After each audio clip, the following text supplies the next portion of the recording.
High school hallways can be cruel, and sometimes the quietest kid becomes the biggest target.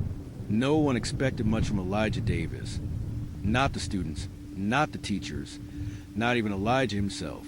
He wore the same faded green jacket every day, shoulders slouched, eyes downcast. To most, he was invisible. To some, he was a punchline. But that all changed one afternoon in the school cafeteria, when a stranger in uniform saw something that everyone else missed. What happened next would not only silence the bullies, it would rewrite Elijah's future. At Crest Hill High, image mattered, designer sneakers, fresh haircuts, bragging about your parents' cars. But Elijah didn't fit into any of that. He lived with his grandmother in a small 2-bedroom apartment. His mom had passed when he was 10. His dad? Not around. He didn't say much, didn't go to parties, didn't own a phone. But what stood out most was that jacket.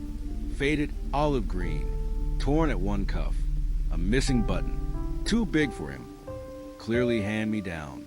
On the back, a stitch patch, old, worn, barely readable. Every day, he wore like armor, and every day someone laughed.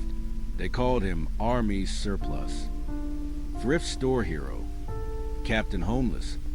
One morning, in second period history class, Elijah walked in and found his chair covered in ketchup. They thought it was funny. He didn't say a word. He just picked another chair. At lunch, a group of seniors filmed a video mocking his jacket, captioning it, Modern Warfare 0.5. It went viral. The laughs got louder. But Elijah kept showing up, kept wearing that jacket. What no one knew was that jacket belonged to someone very important. It was career day. Booths lined the cafeteria. Local business owners, firemen, a dentist at the far end, a decorated U.S. Army general, General Marcus Reeds. Most students avoided him, thinking military life wasn't cool. Elijah walked by, tray in hand, jacket as always. General Reeds barely looked up until he saw the patch. He stood. "Hey, son, where'd you get that jacket?" The room quieted. Elijah froze, unsure if he was in trouble. "My grandfather's," he mumbled. "I wear it because of him." Reed stepped closer. "You know what that patch means?" Elijah shrugged.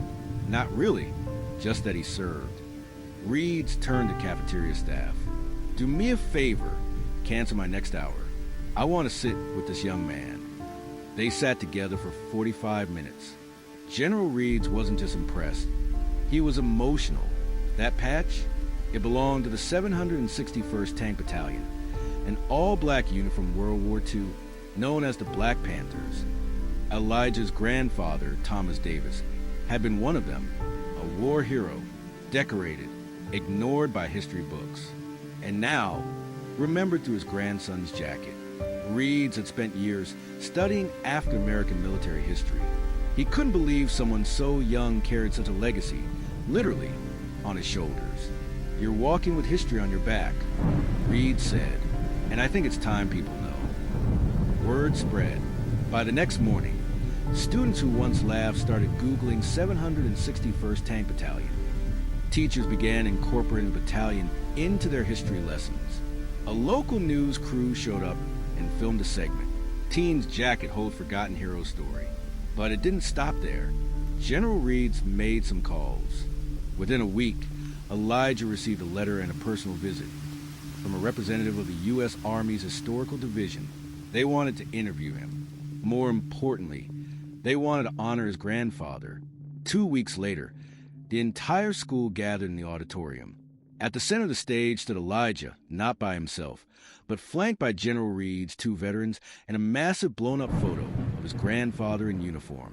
Principal Thomas, who had barely known Elijah's name before, introduced him with reverence. The assembly wasn't just about history. It was about respect, about legacy, about seeing people fully, even when they don't speak loudly. The school presented Elijah with a certificate of honor. The Army, they presented him with a restored version of his grandfather's uniform, cleaned, patched, preserved, with his original medals. And the bullies, they watched, silent in the back row. The same ones who had mocked Elijah's jacket, were now clapping in awkward applause. A few tried to say my bad in the hallway days later. Elijah didn't say much. He just nodded, but the message was clear. They hadn't just mocked a piece of clothing. They'd mocked something they were too shallow to understand. Now, that jacket was a symbol, not of poverty, but of pride. Elijah didn't change overnight. He was still quiet, still sat in the back of class. But now, people looked at him differently. Teachers asked his opinions. Students invited him to work on group projects. He was offered a scholarship through the Veterans Heritage Fund, with General Reeds personally writing his recommendation letter.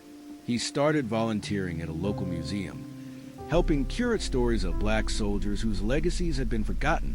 The shy kid in the jacket, he was becoming a historian of heroes. People often asked him, "Why do you still wear that old jacket, now that you have the restored one?" Elijah smiled. "The new one's in a glass case. This one lives." Because for Elijah, the faded cloth and torn cuff weren't flaws. They were evidence of survival, of legacy, of being seen. And for the first time in a long time, he saw himself too, not as a victim, but as a torchbearer. They teased him for his jacket, laughed at what they didn't understand, dismissed what they couldn't see. But all it took was one man who knew the truth, one glance at a forgotten patch, to remind everyone that sometimes the quietest kid carries the loudest history. And sometimes the thing people laugh at is the very thing that sets you apart.